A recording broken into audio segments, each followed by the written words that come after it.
Okay. Hi, everybody. This is Gaynor Meilke from Charisma Inc., and I am the guest host for Bot Keepers on the Edge. And I am so thrilled today because I was able to get Nancy McClelland, CPA, the dancing accountant, and Marie Torossian, CPA from the Profit Lab, to talk with us about how we can identify our ideal clients, how we can sell to them, and then I'm going to pick up the marketing piece and how do we actually get the leads. So I think today we're really going to delve into a topic that a lot of firms have questions on. And so I'm going to throw it over to Nancy. If you can introduce yourself and then I pass the torch to Marie, that would be awesome. Well, thanks so much for having me here today, Gaynor, and thanks to BotKeeper for doing this fabulous series. As Gaynor said, I'm Nancy McClelland, better known as the Dancing Accountant. I'm a CPA in Chicago's Logan Square neighborhood, and I have run this firm for 23 years. And so I've learned a little bit in the meantime about who's an ideal client and who isn't. And I've recently begun an Ask a CPA subscription for bookkeepers. That's my current passion project. Sending it over to you, Marie. Thank you, Nancy, and thank you, Gaynor, for having me on the show, and thank you, BotKeeper, as well. Marie Torossian, I'm also a CPA and also a 10X certified business coach. So I started my firm in 2020 as Marie Torossian CPA, and been working with a lot of different business owners. And sometime around 2020, end of 2020. I realized very quickly that, as a CPAs and accountants, we are not really trained in marketing and sales, and which got me into getting heavy training, almost getting a new degree in marketing and sales by becoming a 10X certified coach. And I started the Profit Lab specifically to help fellow CPAs and accountants to really get into the market, understand their market, and also to structure their sales process. So with that, Gaynor, back to you. Oh, well, thank you. And I'll just say that I'm the Chief Opportunity Officer at Charisma Inc., and we specialize in PR consulting and digital marketing for accountants and CPAs and EAs and bookkeepers. And so I've had the opportunity to work with both of you in different capacities. And so I know how valuable the insights that we're going to share today are. And so I want to just dive right in with you, Nancy, because we've had some discussions about how you've structured your firm, and after 23 years, you know a lot about uh, who your ideal clients are and how to find them and how to structure services to get them and keep them. So just my first question to you would be, how did you first determine what your niche is going to be? Because you've really done a great job with that. Uh, Thanks. I will say I hope it doesn't take other people 23 years to figure out theirs because it was definitely a longer process. I would do it differently today if I were starting over. For me, I think that first it's really important to clarify what a niche or a niche. I have different friends who like to pronounce it different ways. Um, I'd like to clarify what that really means, at least to me, because a lot of people think that that's just the industry or the activity, like soap making or acupuncture, which are actually examples of some of the clients that I have. But our niche is actually geographical. We're a hyper local firm. We only take clients not just from Chicago, but like our little neighborhood in Chicago. So for us, that does wonders for marketing, right? Like, because these are the restaurants where we're eating, and these are the stores where we're shopping, and these are the holistic health centers and the farmers markets and the insurance agents in our neighborhood. I mean, it's very Mr. Rogers. And there's no better marketing, in my opinion, than like doing a good job for your community. So for us, the niche developed really organically, but a niche could also be your particular tech stack. So like my friend Kate, she only does FreshBooks and she's one of the only ones out there. So if you want FreshBooks, like her name comes up. Michelle, she does Zoho books and she has to turn away work because nobody else is doing Zoho books, right? Like people are really excited about that. Ellen does YNAB budgeting and so on. So in our own case, we also have a tech stack that is sort of a niche for us. Once through trial and error for many years and even like attempting to write software ourselves, we Wow. found the right point of sale sync software packages. That was key for us because it allowed us to efficiently serve like any client that was using one of the platforms that was supported by one of them. So that the niche isn't the industry, but rather like which point of sale system they use. So it could be a restaurant or retail. For us, it's still really similar because their worst pain point is solved by the same piece of software either way for us. But a niche could also be a type of entity. You know, like I have a few friends who specialize in nonprofits. I love S corps, partially because I'm a reasonable compensation expert. So I tend to lean toward those clients. Some folks specialize in C corps because they enjoy the tax planning challenges. So like keep your mind open about what you're trying to accomplish with a niche. Are you trying to create efficiencies internally? Are you trying to automate your sales channels? Are you trying to just like work with something that you like that captures your interest, or it could celebrate your personal values? Yeah. My friend Gaynor, for example, she always says to start with the goal Right. and then figure out how to get there. So I think niches are the same way. And when you're starting out, explore, talk to colleagues in various niches, attend conferences, maybe do like a small project with a bookkeeping colleague of yours, like contract out with them so you can get exposure, find out what you like and what you don't, and you will discover that you do not like some of the stuff out there. Like, I hate liquor taxes. I ain't going to do liquor taxes no matter. How do I know this? I will give you one guess. They're not clients anymore. I don't like real estate. I worked with co-ops for years, and now we're transitioning out of that space because I was able to train other people to do that. So like it's a practice, constantly adjusting and honing and tweaking so that all the new clients fit that new Ideal. niche. Yeah. Yeah, When I even love if you it. still have some legacy clients out there, like you'll probably transition them at some point. It doesn't have to be today. You don't have to pick it today and be like, I am only doing this. Yeah. Well, that's one strategy, right? You could just be like, Yes. that's it. I'm doing this, but that takes some real guts and some strategic planning for sure on the It revenue. does. I'm not saying it can't be done. My friend Kelly, that like she had a practice and then she went to the Scaling New Heights conference one year and she was like, that's it. I'm starting over. I'm doing e-commerce only. And she went back and she like completely redid that. It's not my style, but like she did it. Like, so there are different ways.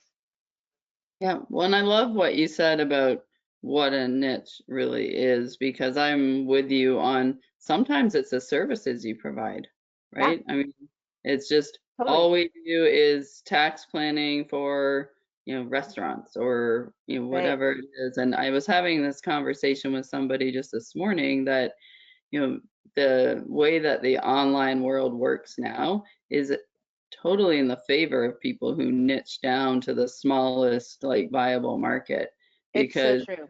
you can be so Mhm. specific and still be found. And in fact, the more specific you are, the more likelihood there is of you being found. I So totally agree. However, I do think that there's like a weird amount of pressure on people's shoulders sometimes that like they have to establish what that niche is today.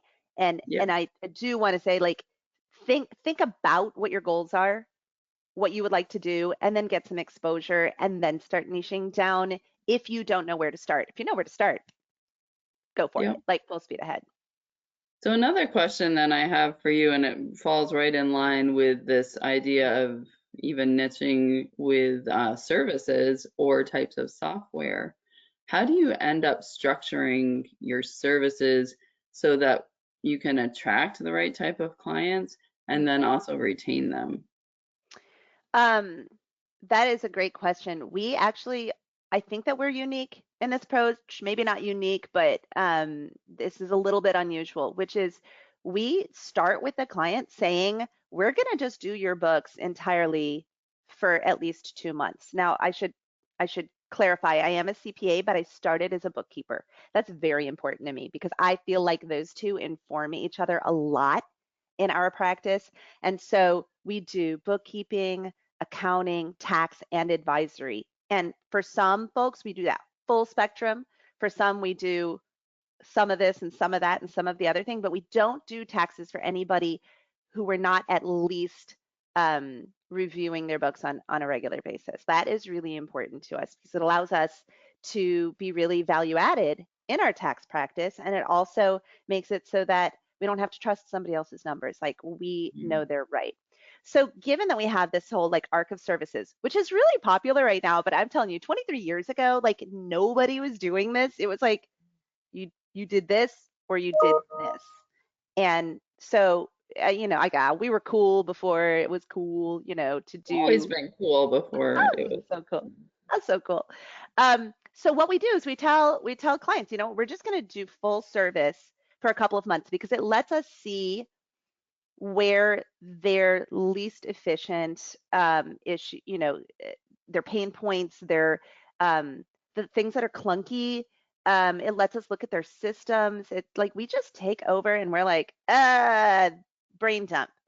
And then we say, hey, here are the things that we think you need, whether you work with us or not. So like we're doing a full diagnostic. We start with a full diagnostic, which I think everybody should do. That should not be unique. Everybody should do a full diagnostic. Then you make your recommendations, and in our recommendations, we'll be like, we would like to take over your books for a couple of months. And then we come back to them and we say, here are all the things that need to be done that we think you should do. Do you want to do these parts and we'll do these parts? Or do you want us to do all the parts? Or do you want to do these parts, and these parts, and we'll just do these parts, right? So for us, the services that we're providing are not a question of whether or not you get those services. They're a question of who's doing those services. So I think that's a little bit unusual, but that's how we do it is we actually, I don't know, we just take over everything for a couple months so that we can figure out what things look like. So do you find though when you have clients in your ideal niche come to you, are you giving them like a web page that's got 3 service packages, or are you having those conversations and it We're kind of having works those? Yeah, I know it's really popular to have those, and we've thought about it a lot. But again, remember we're hyper local. Yeah. Everything we do, whether it's with our team members or our clients or potential clients, it's all based on personal relationships. So like they want to be having those conversations with us, and we want to be having those conversations with them because if it turns out that they're not going to be a good fit, I want to figure that out and I want to help them find somebody else. Right? We're not going to be the best fit for probably most people that come to us. And that's okay because I know a lot of people in the industry and I can point them in the direction of who is going to be that best fit. And so we really spend some time talking with them and figuring it out instead of tiering it ahead of time. So we're very, I say we're very generic on our website, but we're only generic about listing the services and not saying here's how much it's going to cost to be in one of these tiers because we think that we're going to be a lot more convincing in person. So we're not like that. I think it's a great idea if you know ahead of time what those tiers are. For us, so much of what we do is really we know what all the services are, and so it's just a matter of which services they're going to DIY versus which services we're going to do, and that's best figured out by talking through what things look like. Yeah. So I would say too, and I'm just going to jump in to talk a little bit about the ideal client persona, is that after all of those conversations, you have a very clear idea of what your ideal clients want, who they are, and what you need to provide to them and what their pain points are, which are really those elements of the ideal persona that you need to have in order to target effectively. But what about the people who are, either you've had them, for like legacy clients and you need to offboard them, or people who just don't fit that ideal client persona? How have you like offboarded people? Because I think that's also key to this. It's getting more and more people. Sometimes it's winning or like willowing or winnowing, I think is the word. Yeah. Winnowing out the people who don't fit. So how do you? Yes, how Well, do you do? as you know, we've been like really aggressively right sizing over the past few years. And that actually started with a survey that I sent to all of our team members. We do this quarterly Zoom happy hour where I send everybody a cocktail kit and a snack pack and a survey. And then we get together and we chat, like half work and half social. And so they have to fill out the survey ahead of time. And in this survey, some years ago, I asked, who's your favorite client and why? And I asked, Mm, who's your least favorite client and why? And I used that feedback plus my own thoughts about like the stuff we talked about earlier, what kind of entity type and the cadence of services that would be ideal. And I made a list of qualities like you're talking about with the ideal, the ideal client persona. profile, the persona. So I compared that list to our existing client list and was like, ugh. And I made some tough observations. So I split the list into two types. Those that we just didn't like for whatever reason, right? It could have been tech, it could have been personality, it could have been who knows what, right? And then those that we would be willing to keep if there were a change that could be made that would improve things. So Mm, if they weren't annual only cleanup and tax prep, we don't want that anymore. So if they would be willing to change to a different cadence to like quarterly or monthly or something, or maybe it was their accounting software, maybe they were still on desktop, or maybe they were using Excel or something like that. And we wanted them to be on QBO. But we would keep them if they made those changes. So we had two really different lists. I also said, by the way, to my team, if you could vote any client off the island, who would who it would be and it be? why? Mm, And that's a more serious question because I decided that if any two team members said the same person, that client was getting the boot. And I am really proud to say that this year, no one got voted off the island because everyone good. likes who they're working with because we've been doing this for 3 years now. So to the question the specific question you were asking, it's hard, right? It is really hard.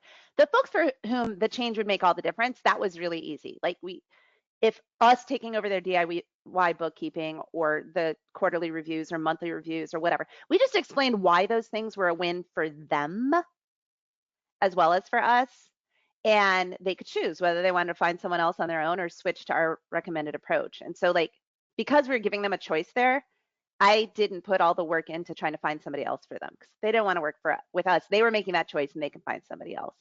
Mhm. And I'll tell you, some of them were delighted because we were making more time for them, which we Yeah. previously didn't have the capacity to do because we were pulled too thin. But the Mm, rest, like Gaynor, we've been like taking care of some of these clients for almost 20 years, yeah. And right? then you have to say we're not a fit. Yeah. See ya. Yeah. So if I had it to do over again, I might do it differently because it took us a lot of work and a really long time.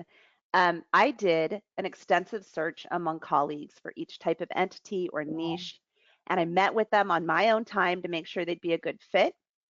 And then I wrote to Wow. the client and let them know that in order, this was our angle, in order to support our company culture and reduce tax season stress and foster like our commitment to our team's mental and physical health, we were Mm, going to be downsizing the firm and we were going to be focusing on a narrow niche of client types and okay. that we weren't going to be able to keep them on our roster. But that we had done all this work on their behalf to find somebody else for them. And most of them, they didn't even take our Mm, recommendations. And so I would probably think twice that's about funny. doing it that way. Yeah. Yeah. So I'm gonna flip over to Marie because I think that you had the issue, Nancy, of you had plenty of clients, and then you were sort of making your firm more strategically focused on the ideal client. But for firms who are looking to grow, Marie, like there's nobody better to talk to than you because you you are a CPA, you've worked at a firm, but your passion is business development and sales, and you've done the Grant Cardone like elite coach training, which is if you have not seen Grant Cardone, audience, and you need to go and like check him out online and then like beeline to Marie because she understands how to implement what he is teaching in an Mhm. accounting firm. So tell us, why you think, Marie, accountants struggle with selling to clients, like both cross-selling to clients, but then also once they have leads, which we can get to at the end, to round things out. But once you have somebody who's like interested, why do you think there's such a hard bridge to actually closing the sale. Yeah, no, thanks so much for the question. This is great. So unlike Nancy, when I started in 2020, and I kind of referenced to that, is like I started it out and I had no idea how to get clients. So I was literally getting anyone that walked through the door. Bookkeeping, accounting didn't matter. A lot of cleanup work. And knowing how to find the right clients and how to market yourself as to who you're trying to attract, that's the switch that happened for me when I started training with Grant Cardone, who's master salesperson and a trainer for many years, a billionaire at this point. And so when I got into his marketing and sales accelerator program, one of the key things that I learned was how to find the client persona. And we went through all the exercises of, give it a name, the age group, all of those different pieces that we needed to figure it out. So what I did on my end to start building my client persona is that I kind of looked at, like Nancy said, I looked at the handful of clients I had early on in 2020, just starting the firm, and like, which are the projects that I really like? Which are the people that I really got along with and I felt like we were having this great relationship? Because I also personally am a very team-oriented, very personable individual. So I wanted to work with clients that I can always connect that way. So it's a long-term event and it's not just a one-time project. So for those CPAs that are struggling, and I went through it as well, we just don't get this training. Something I also started looking backwards as I learned all these new skills. I look back when I was an auditor, a staff auditor, intern before that, and I said, well, I got to a point when I was, at the edge of like I could either be a senior auditor or not, and I was miserable. And I realized that there's so many other things I could do. And where I was at the firm, they would always tell me, Marie, all the clients love working with you. You're a really great communicator. You're high energy. And I was like, but those are the skills that I needed to be leveraged. And I had a chance to tell one of the audit managers I saw, I don't know, God knows after how long I saw it at FICPA Mega this past June. And I told him, I said, I really have to tell you this. You guys were a really great firm. And I just feel like you guys missed on leveraging my skill set of already being naturally forward, personable individual. You guys could have put me in business development and I could have rocked the whole firm. And you lost the opportunity. You lost the opportunity to put me in the right place. I had to leave the firm, go into private, do controller CFO work, then again find myself blocked out because I can't push further and leave, and then come back to a place where I'm like training, business development. This is what I love to do. I want to talk to people and I don't want to be stuck in the back always doing the minutia accounting work. There's nothing wrong with that. It's just my personality does not fit there. So those of us that are struggling, what I recommend is take some classes, get some business coaching, get the sales training that you need or business development training that you need.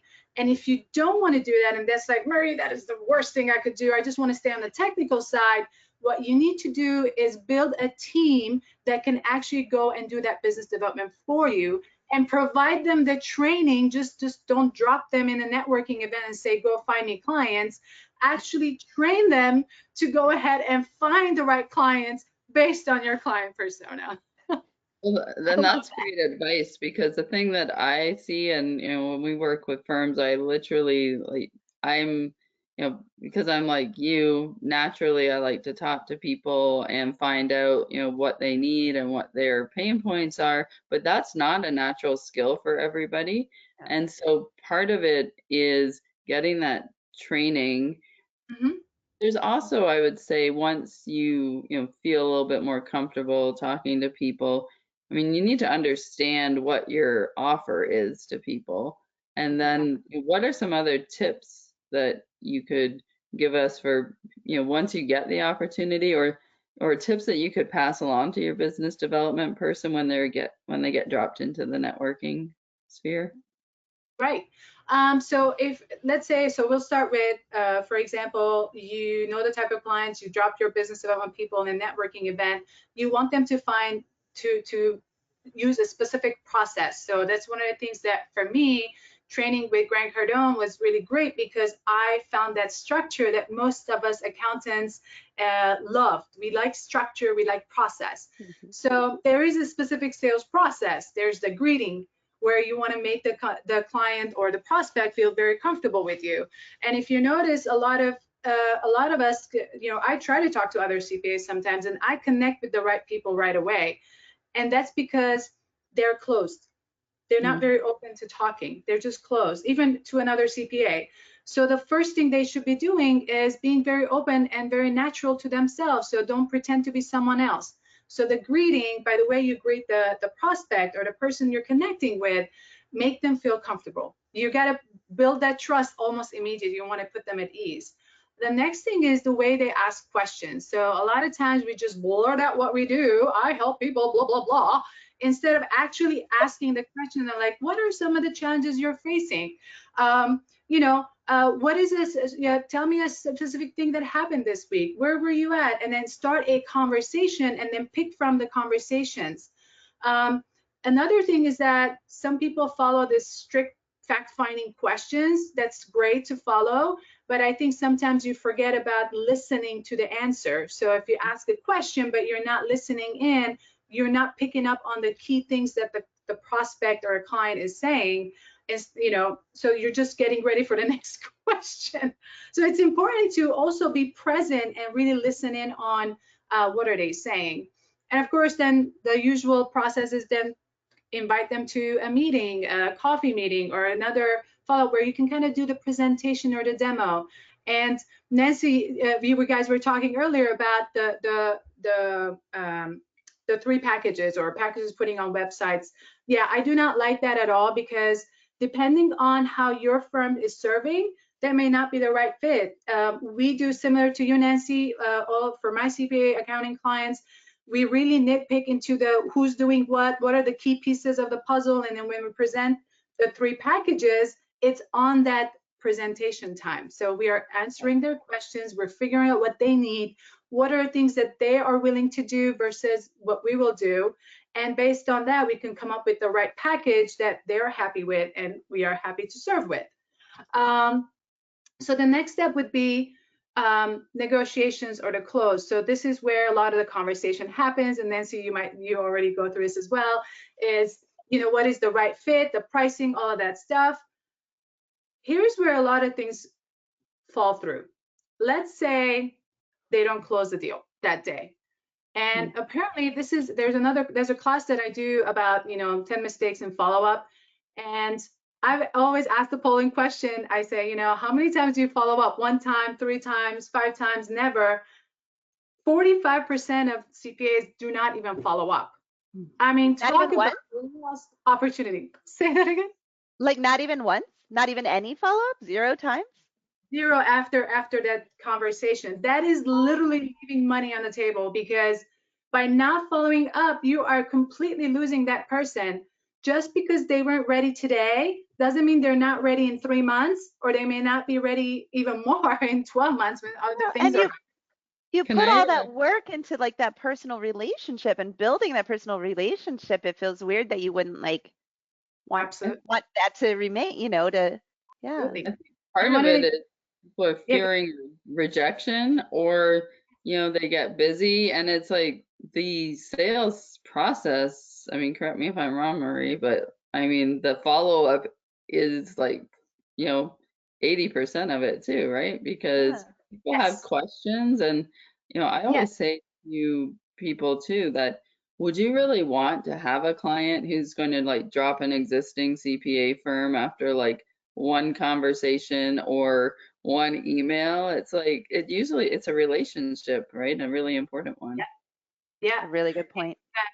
So one of the statistics, and of course this Grant as well, is it takes 5 to 12 touch points for someone to even take action. So if you start from the moment that you met them, have you done 5 to 12 touch points? So let's start thinking about also all the distractions people get. For example, calls, text messages, emails, all of these different things that they're being hit with, and you send one email and you don't get an answer, you're like, oh, okay, never mind, he doesn't want to work with me. It's just, like we just have to be realistic on what we're expecting from a lot of these people that have to make so many decisions, and they're bombarded with so many things. So we have to stand out by being structured, following up, and being available for that relationship to keep going. Although, Marie, I have a question for you. Like, I know that a lot of us get nervous about sounding too salesy, like, following up too frequently or being too pushy. What would you say to that? Yeah, I felt exactly the same way. And what I'm talking about and the follow-up, that's exactly what I did. I probably followed up once or twice back in the beginning, and I would feel like I'm harassing them. But Right. and here's a mindset shift that happened to me working with Grant, is that he said, if you are the best person to serve this client, wouldn't you want to make sure that they know that you're the right person? So you just have to have the consistency, not to be salesy, but always providing service by sending them, let's say, some type of a blog you just wrote, and it reflects completely on something that they would need. So it's not always a follow-up from the perspective of like, oh, hey, I'm following up again. Oh, hey, I'm checking in again.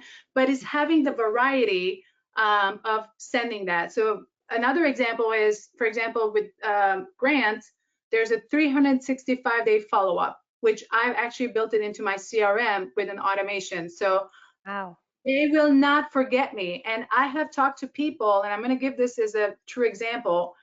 I talked to a lady and her husband. They have a real estate investment company. They have multiple, properties. I talked to them about 3 years ago. And at the time, we were going to do both accounting and tax work for them. And then suddenly, last minute, they decided they want to go with someone local. I'm like, okay. They're like, we want to stay friends, we're like, it was a great relationship, but we just want to go with someone we can go to their office and talk to them. Okay, no problem. They were on my follow-up list, getting my newsletters and everything, and they showed up literally two months ago out of nowhere. Marie, we need your help. Our accounting is messed up, and can you help us? I'm like, whoa. Wow. And that's what it is. So none of those connections or the initial introductions or clients, prospects that we work with initially and they don't close, doesn't mean they're not going to close. They will be the right fit at the right time. And that's when they're going to run to you. But if you're not there and they haven't heard from you for three months, you're not going to be the one that you're going to pick. And I think that's a really important point when it comes to actually attracting clients too, is that, a lot of the people that we work with, they'll come to us and they're like, we want to do Google ads and we want to do, all this email and everything. And in the accounting space, I still say that providing value and being a thought leader and being where your prospects are. I mean, Nancy, you're a great example. You're like, you have a killer business that's like so local. But when you think about being local, it's not just geographic. It's also being local in the places where your prospects are. So if you're, trying to target dentists, where do dentists hang out and look for financial information? Like, go and find that and be there. And the Ask a CPA subscription that I am launching, like that's about being in the space where the bookkeepers are. And that's something I love doing. Like I just love being there anyway, right? So hanging out in all of those different groups and so they know that I'm invested in education and value in their future. They know I'm not just trying to sell something to them because they can see that it's me, like I'm communicating with them and I'm providing something of value in the spaces where they are, and that goes for clients as well. I mean, like it no matter who you're selling to, if they recognize that you're sincere and you're actually trying to help, right, then it's not selling anymore. It's just like, oh, I have a thing that you want to buy. That's really different. Yeah, and I would say that's true for all three of us, and that's, I think why, I know for myself, like I love accountants and I love the accounting profession, and that's just like genuinely, you guys are like so smart and you're business oriented and you're helping people, and that's what I like to do. So it's always, it's great to do things like this so that we can help other people. And I know Marie, like you're the same. you're out there educating people. That's why you're a trainer, because you want to expand this like body of knowledge so that more people can be successful. And I know that that's what, 99.999% of accountants want to do is help, their clients be successful. And if you're genuine in communicating that and showing up where your ideal clients are, you're going to be successful. So I think, I know we're kind of running out of time here. So I want to thank you, ladies, for, joining me, and for BotKeeper for, again, being dedicated to accountants, bookkeepers, tax professionals to help educate and provide value. So thank you. And any parting words, Nancy or Marie? I want people to be all of this advice is fabulous advice, right? Like, I mean, we're three pretty fabulous ladies who've done some pretty cool things in our lives. Um, but you need to move at your own speed and not feel the pressure to do all of these things. Everything that we've shared here are options and suggestions for improvements. Pick one or two and work on those. Write out what your goals are and figure out which of these pieces of advice actually are going to get you to where your goals are. Again, something important that I learned from Gaynor. And don't feel the pressure to do it all at once. Don't be like, I'm doing it wrong if I'm not, following all of this advice. Give yourself some grace. You'll get there. Totally.